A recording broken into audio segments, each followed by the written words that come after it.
everybody. Welcome back. Welcome back. Another episode of the Can We Please Talk podcast. As always, I'm Mike Leon. And as always, I'm Nick Severi. Nicky, my boy. Listen, man. It's good, man. Going, man. This has been great, man. Things are good, man. The show keeps rolling. You know, we're having a good time. I mean, I don't know how many people keep hitting you up, but I get a lot of the like. This show is great. Like, how are you getting all these people? Like, yeah. Blown away by all these guests, but also even like the feedback we're seeing these days. Through iTunes. For those of you who are dropping those 5-star reviews, we thank you. And just people who hit us up, friends and family, to talk to us about the format of the show. Like, these are intelligent conversations. We're grateful for all that feedback, but for sure. Yeah, it's been great. It's awesome. Been great to get it from everybody. They're going to be excited tonight, because we have another spectacular guest that's going to be joining us. Our topic tonight is really going to be around what it's like working in government. I could think of nobody better of what we saw over the last, 4 to 5 years in government.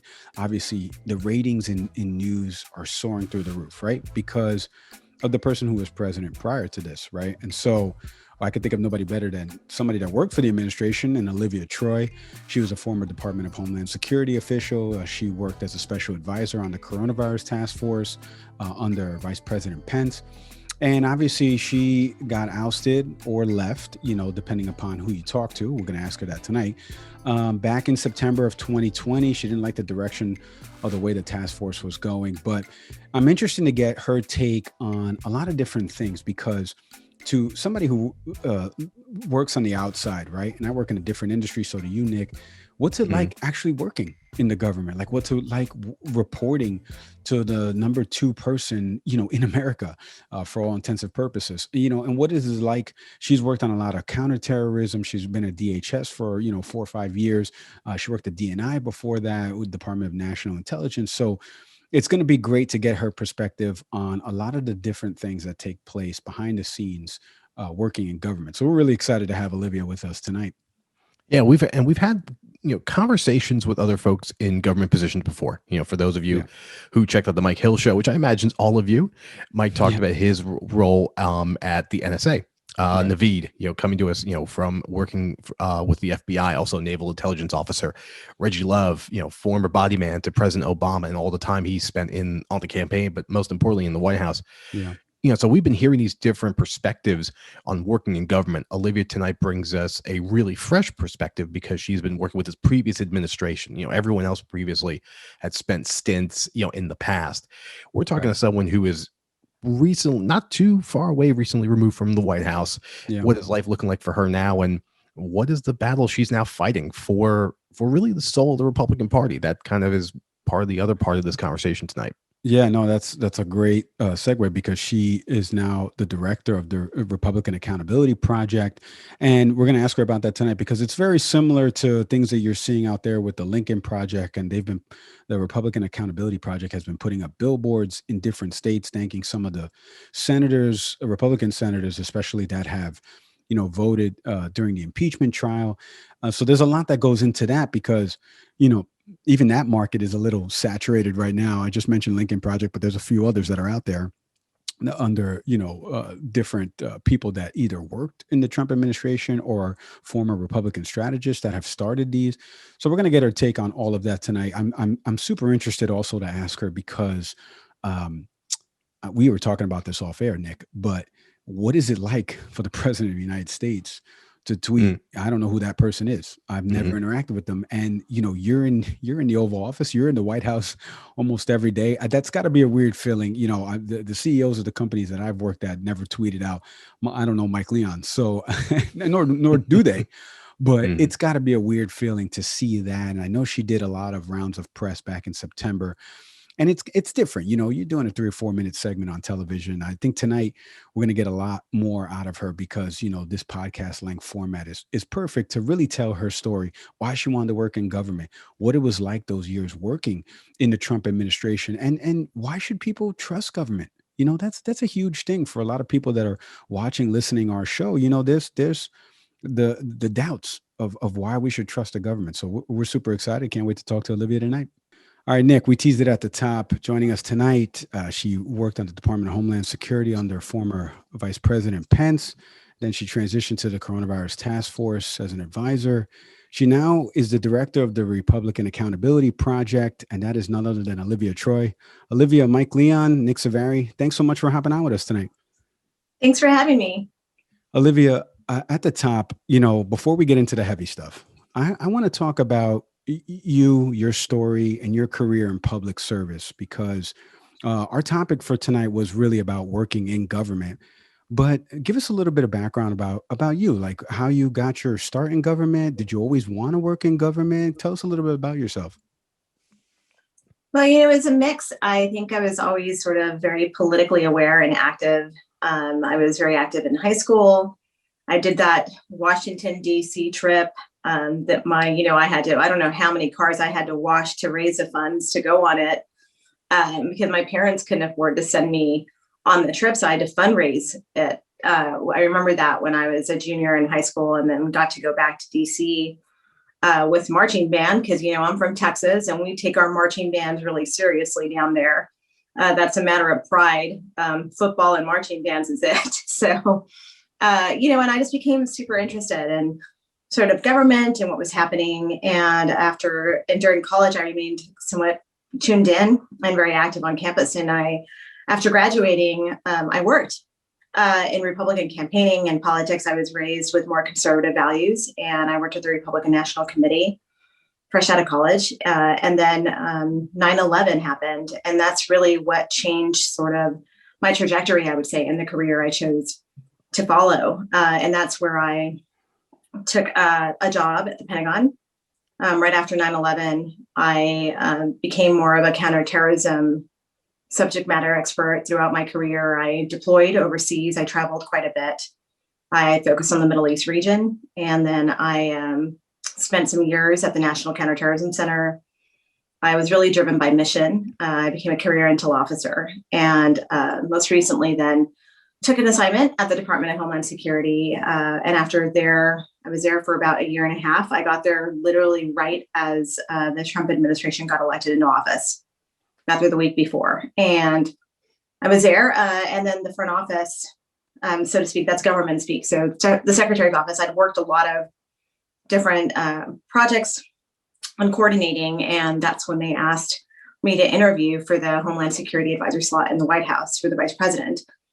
As a career intelligence professional, that's really been my focus and drive, right? I think what drives me is contributing to the greater good and the mission. I'm very mission focused, and I really, I take the security of Americans and I value human life seriously. I mean, that is what drives me or drove me every single day. So it didn't matter the long hours or, in the White House, sometimes you can work. I had I would say the emerging events and current events portfolio. So I dealt with natural disasters, hurricanes, tornadoes, floods, all of that. And I dealt with mass shootings as well. And I'll say that the mass shootings were some of the hardest ones because, I knew that someone had lost their loved one that day, their child, their spouse, their family member. And they were always very hard. And I was a person on call 24 hours a day while I was on the staff. And then obviously the pandemic hits, and it was a very challenging situation with this virus and a lot of unknowns with it. But I got to work very closely with medical experts and scientific experts like Dr. Fauci, and Dr. Birx and others. And it was a very challenging time, I will say, during the middle of a crisis and a pandemic that continues on today. Yeah, well, thank you for your service before Nick jumps in here. I really appreciate that. I'm thinking about the recent events in January and, the role that you played at DHS and specifically your background in counterterrorism. From your vantage point, thinking about the events on January 6th, moving forward, what do you consider some of the, or if not the biggest threat facing our country?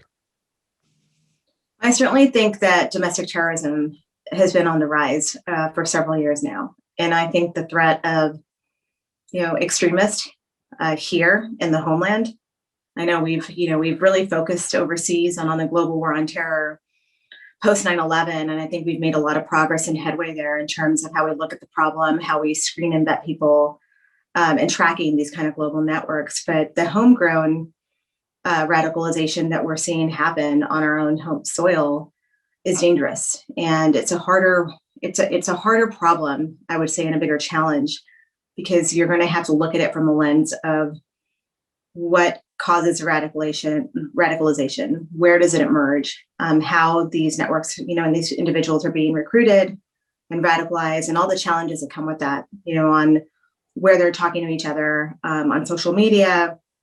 You deal with all sorts of First Amendment rights and freedom of speech when you start to look at that too. So it's really a complex problem. And I would say the other challenge right now is really the threat of disinformation that is out there. And that, I think, is a big contributor to what things like the QAnon movement, some of the, more disinformation campaigns on the pandemic that still create division and confusion and danger to the American public, I think, still today, in terms of COVID and the vaccines and all of that. And I think it's a challenge that I think we're going to be facing for years to come. As a follow-up question to that, you mentioned about disinformation. I'm glad you did, because in a country where our First Amendment is the right to free speech, how do we reconcile that that philosophy, that law, really, as it relates to freedom of speech, to countering disinformation? Because at a federal level, it would appear to be pretty challenging to put any restrictions there.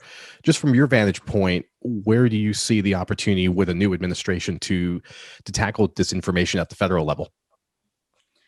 Yeah, it's certainly not an easy task. I think that the Biden administration certainly has her hands full, but there are really ways to kind of do the messaging on it. And I would say some of the most powerful messaging you can do is by people who have found themselves sort of taken in by some of these movements, who realize what they're in, who leave these movements, and then I think speak truth to power, I would say. And I think it's important to have these people come forward, because I think within these movements, it's always, I think, best to have someone who has been in that situation and has gone through the process, speak to these populations directly at times and kind of diffuse some of these myths. And you see this, we look at this radicalization problem overseas from the same lens, where you kind of try to address these groups, you kind of try to embrace them back into society. And a lot of these people, it's kind of like going into the fringes. There's either grievances, they're feeling isolated, or it's really a tough, thing to counter when it comes to propaganda and networks that are feeding this one-sided, very specifically scoped narrative. And it is hard. We value free speech. I value free speech. I'm very proud to be in America where we have that. But there's a difference between, I would say, free speech and speech that is hateful, that incites violence, that is dangerous also in terms of information that could cause harm to someone, right? Like misinformation on COVID, on the vaccine, which is so critical, right? And we know that the facts are there. It's the truth, laying that out. And I think, honestly, transparency can go a long way with the administration and federal government on explaining why certain actions are being taken. I think in the past, we've left a pattern, unfortunately, I would say, under the previous administration, where there was a lack of transparency, and it sowed a lot of doubt. And when you instill sort of these narratives where you instill doubt in the minds of people with a certain political agenda, you're really creating a legacy of people who are going to doubt everything, right? And who are going to always, there's going to be a hesitancy there. And I certainly think that we're in a situation right now where that legacy is living on today, where I think President Biden is having to counter a lot of that, especially as you see on the pandemic. And I think he'll continue to face that on other domestic threats.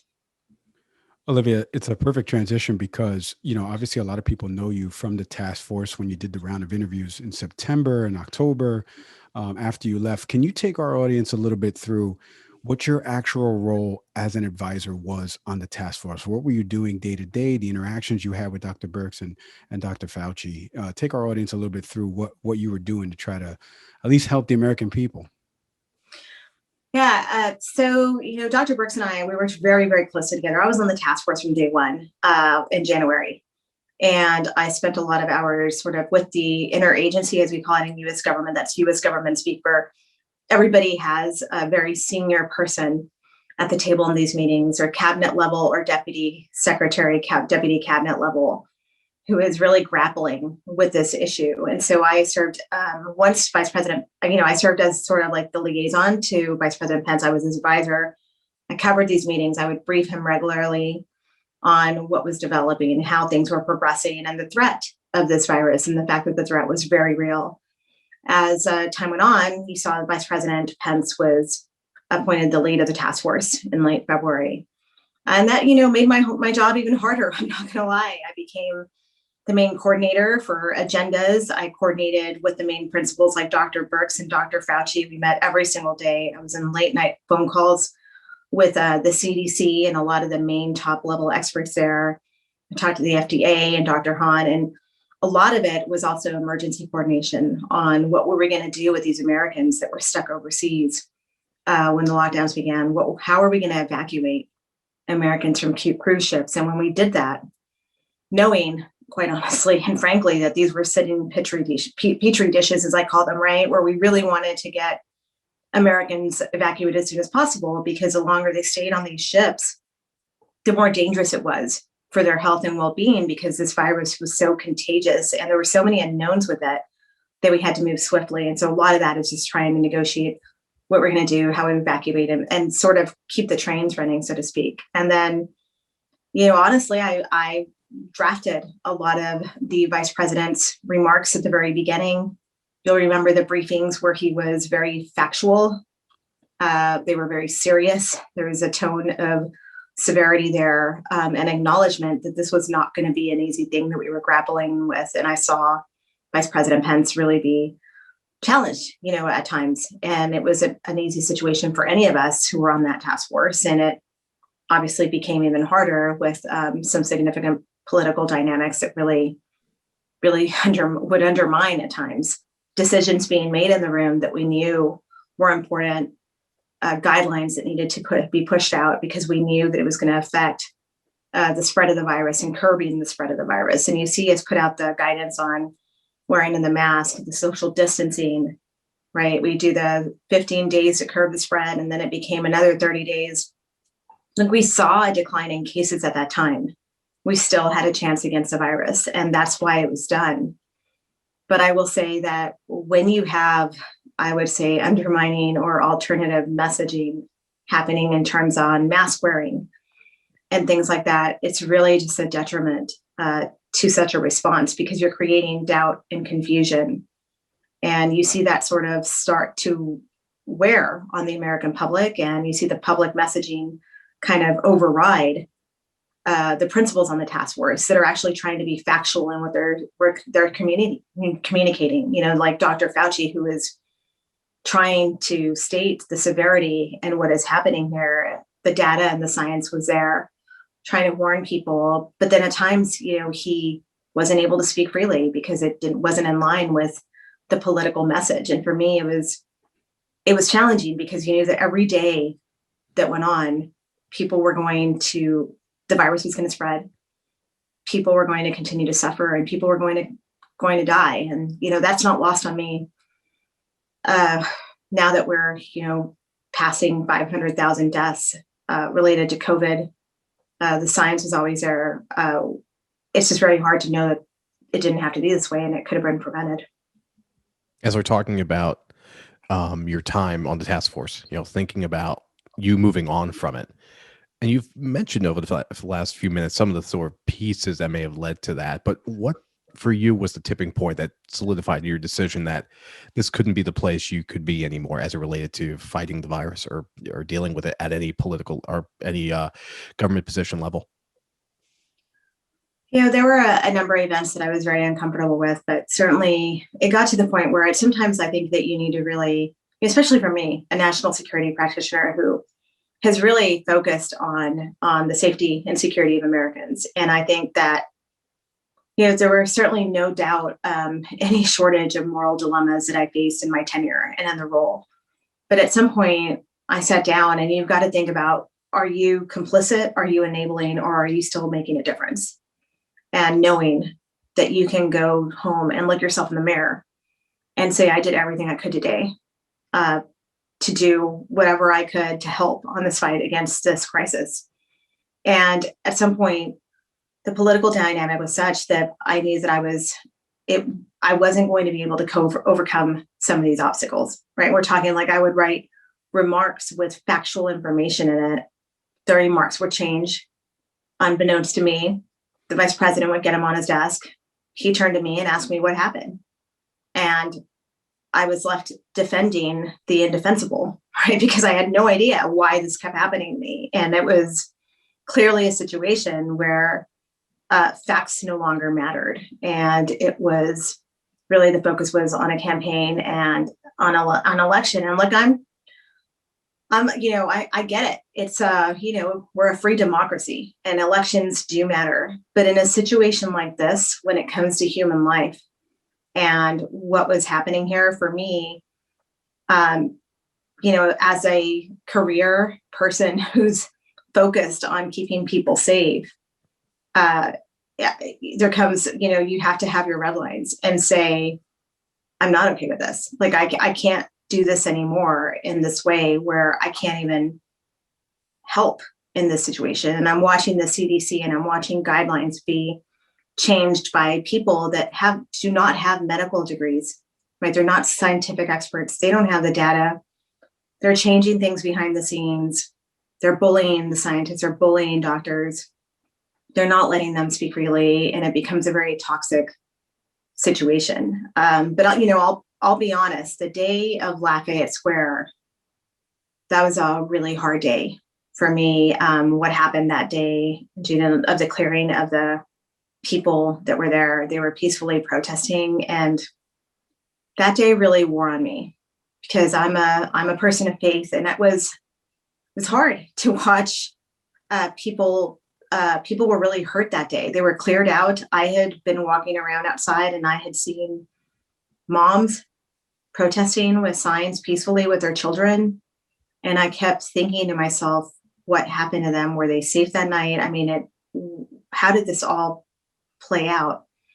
And I remember seeing President Trump at the time, holding that Bible at St. John's Church, a church that I had visited, a landmark. And the hypocrisy of that moment was so infuriating and upsetting because I knew that it was just done for a photo op with the law and order narrative. And I knew what was going on behind the scenes. And it was, it was hard to come back from that in the days that would come afterwards, given everything that I was facing on the task force, watching what was being said, watching the public information being put out there that was frankly not factual, not honest and transparent, knowing what was to come, and then watching that moment.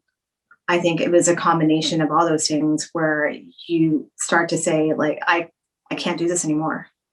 Olivia, now you work, I mentioned it at the top, as the director of the Accountability Project, the GOP Accountability Project. Tell us a little bit about that organization, because, Nick and I were talking before you came on air of you're seeing a lot of these during the election cycle. Lincoln Project was started. So what is it that your company is doing? I know you guys have done a lot of the billboards for different senators in different states, thanking them for their votes on the impeachment trial. But what else is the Accountability Project doing? Well, so the Republican Accountability Project launched in mid-January, on January 12th. It was launched right as the impeachment proceedings were happening, after January 6th, after what happened in the insurrection that day. Really, it's twofold. One is to support the Republicans. I would say the few and far between Republicans right now that really took a stand to, and took a stand for their oaths to the Constitution and for our country, who said this is not okay, who voted for impeachment or who voted for the conviction during the trial of Donald Trump and the aftermath of everything that happened, who did not, they were not part of the main enablers who were talking about the stolen election, an election that was fair and legitimate, and undermining that. And so it's twofold. It's to support, people like Liz Cheney, people like Adam Kinzinger, people like Lisa Murkowski, who will face a difficult primary likely, right? She is actually, Senator Murkowski's up for re-election in 2022. And we've heard the rhetoric from Donald Trump and his son and his family about how they'll be back in the primaries, how the MAGA machine is coming for them. And we plan to have their backs. We'll be there to support them as they face these elections in hope of pushing back against some of these more extreme factions, I would say, in the Republican Party that I think subscribe more to Trumpism than really true conservative values. And then the second part of the project is really to sort of remind voters of what some of these main Republican enablers of the big lie, about the election, about voter fraud around the election, which has been proven in lawsuits and cases in courts that it is, it's not factually correct, that all of this is not true, and to hold those people accountable for what they did. They lied to the American people. They have remained, they sometimes at times double down on the lie, and they continue to lie today. And they lie to their constituents about this. And all of that is dangerous fundamentally, because it leads to things like January 6th. When you have a president in office at the time who is using such violent language and rhetoric and insightfulness and urging people to go fight and take it back. And you have other Republicans, he didn't do this on his own. He had other Republican elected officials who were going along with it. And so, we've done, several campaigns now. We've done billboards for people like Josh Hawley, Ted Cruz, Representative Gomert, Matt Gaetz, and others. Marjorie Taylor Greene, whom, as you've seen right now, is, I would say, unfortunately, a very prominent face of the party, someone who is a QAnon supporter who says a bunch of baseless things that are really offensive, things about school shootings, which I'm sure you all are familiar with. Those things are hurtful to the parents who have lived that, who have suffered grief, who have suffered loss. 9/11, to me, that's not lost on me. So our purpose is really to kind of remind the voters of what's happened, because, Americans, and sometimes I'll say voters, unfortunately, we have a short-term memory. And so, as we go forward, we want to remind people of who their elected officials are, hold these people accountable, and remind them and say, is that really who you want representing you? Is that really someone, for all the Republicans or all the moderate Republicans, is that really who you want to be the face of the Republican Party? Is that really the beliefs? Are those the values that you really subscribe to? Because I personally think that Americans deserve better than that. And I think, the party's hurting right now, and people are starting to leave in droves because they don't believe in this, right? They don't want any part of this. And so I think it's going to be a really hard time for the party, but we're going to be here. Yeah, as you mentioned, the split, a recent poll came out, has at about 46% of Republicans would leave the GOP to if Trump were to start a third party. We're talking about the 7 Republican senators who voted for the impeachment, as opposed to the 43. Do you see the Accountability Project possibly backing moderate Republicans in an effort to fight back against the Josh Hawleys, the Ted Cruzes, and those folks? Because you just mentioned a moment ago that the flip side may happen. Murkowski as a senator, I'm in Pennsylvania, so Pat Toomey is obviously stepping down, but that puts Pennsylvania back into play for both Democrats, Republicans, and possibly a third party leaning far right. But do you see the Accountability Project getting involved at the electorate level about trying to combat some of these far-right Republicans who, to your words, are not really representative of the value of the GOP, or at least the GOP that you stand behind? I certainly think, we're going to be evaluating and assessing, but really the point is really to back people who are either moderate, center-right, or who are actual conservatives, right, who are taking a stand. I mean, we certainly hope to take a stand against what I would say the more MAGA leaning candidates and these extreme sort of movements that exist within the party. I would say right now, if you look at the CPAC agenda, which actually breaks my heart that they have moved it down to Florida, because I think about it being a COVID super spreader event, because I can't help but look at it from that lens, right? And know that people are hurting and you have a mass gathering of people.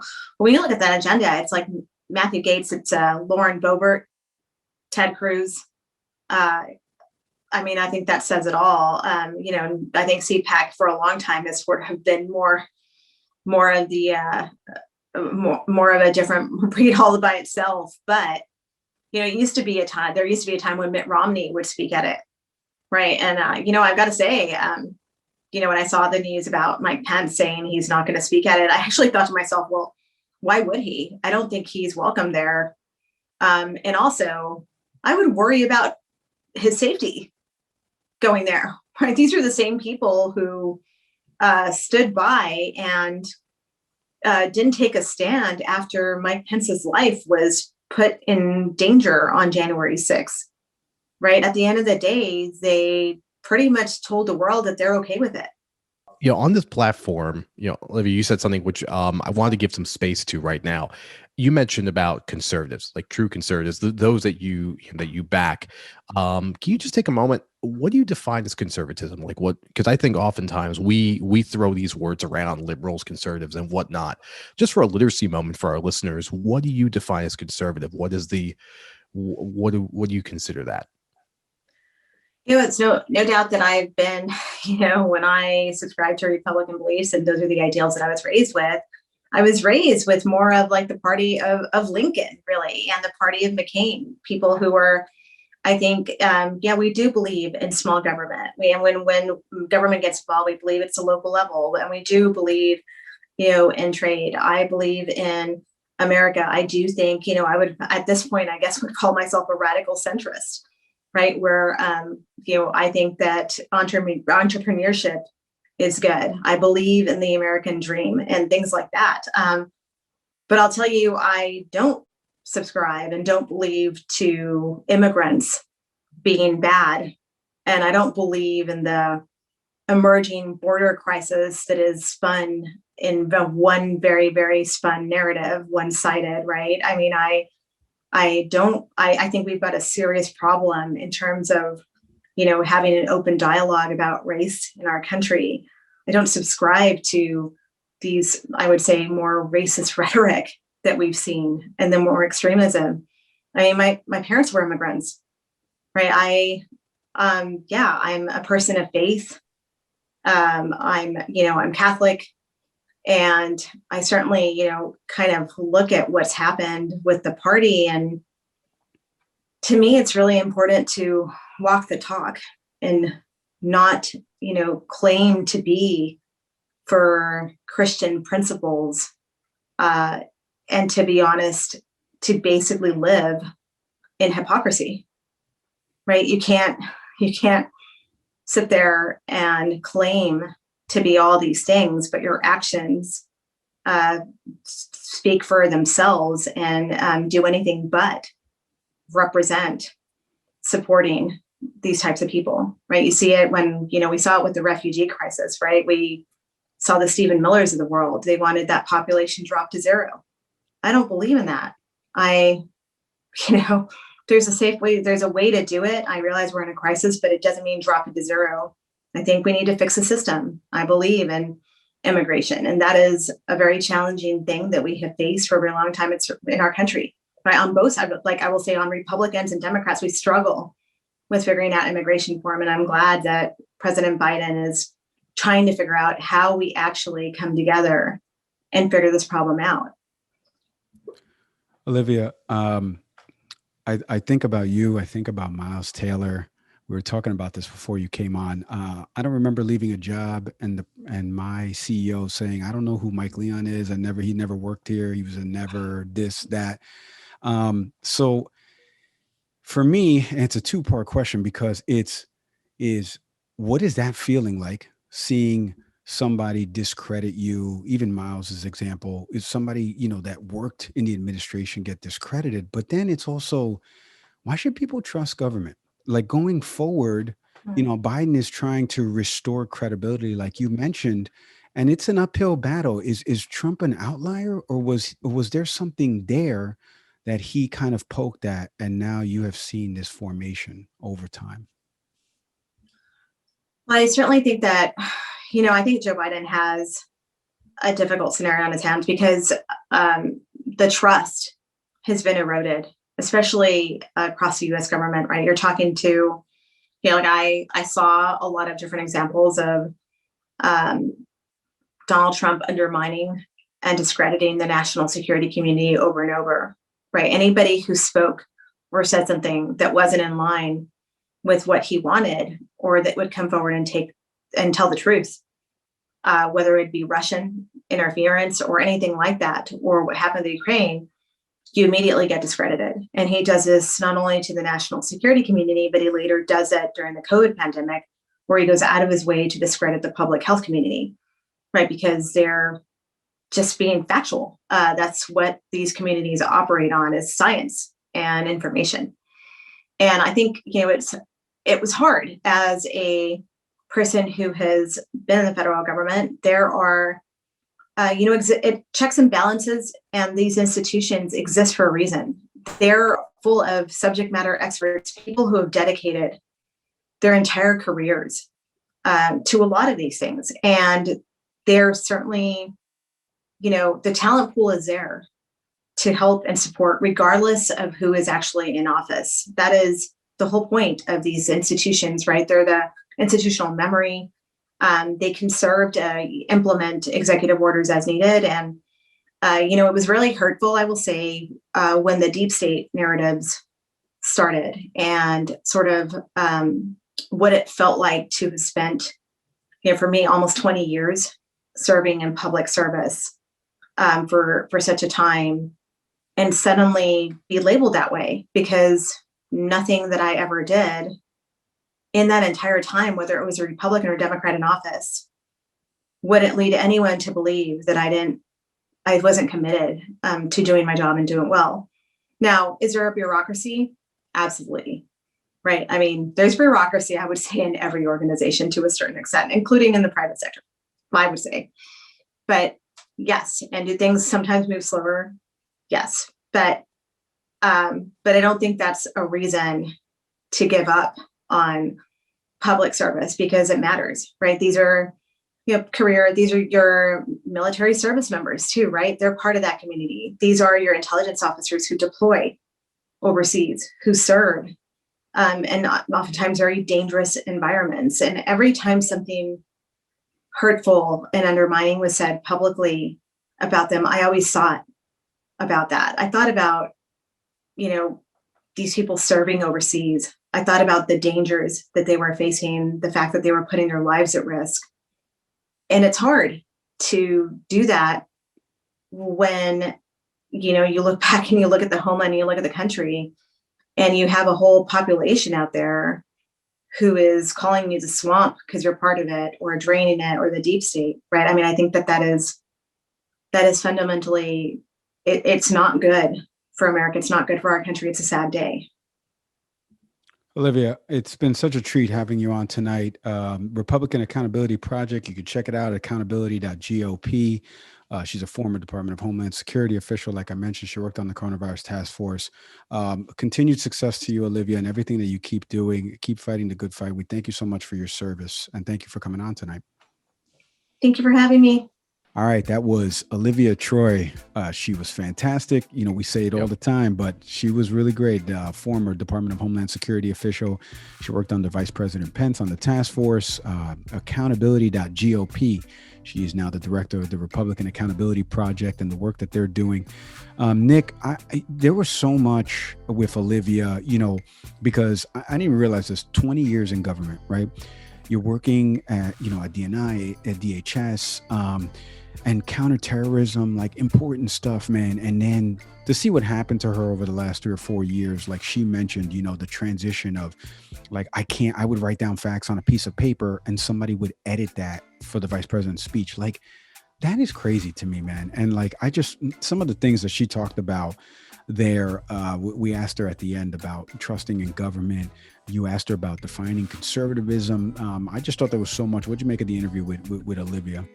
It's awesome. I mean, it's funny. I mean, it almost sounds trite at this point because we talk to so many amazing guests. Every time we we're post debriefing on all this stuff. Right. We're blown away. We're blown away by everyone's authenticity, what insight they bring to this dialogue, and how they expand the space. Like what you and I think about in these cases. These folks come on and really blow it up and give us a lot more context and a lot more knowledge, which hopefully all of our viewers and listeners are sort of digesting as well. So, but I really like where she took us. I mean, she really got it to the heart of, what does the battle for the soul of the Republican Party look like? Right. And what is the battle she's fighting? We talked on this episode about the Accountability Project, but we've obviously seen the Lincoln Project. I mean, there's so many different movements for the GOP trying to maintain some moderate stance. Right. And she just tells a great story of how that happens, how she got to that place, her work at the Department of Homeland Security, and it all just flowed really well. It's just an awesome conversation, man. We could have easily just doubled that time, but that's seriously, that's how it goes. That's why the podcasts are great, folks, because then you can just make it into a part two. Olivia was no doubt fantastic. Like I said, accountability.gop. Check out all the work that they're doing. We're so thankful for her coming on for this show. As always, YouTube, hit subscribe right now. Nick's smashing the button below. You can check us out: Apple, Spotify, Google, Stitcher. We're everywhere. Hit subscribe, follow, leave us a comment wherever comments are available. As always, I'm Mike Leon. I am Nick Saveri. Thank you so much, everybody. We'll see you next time. Later.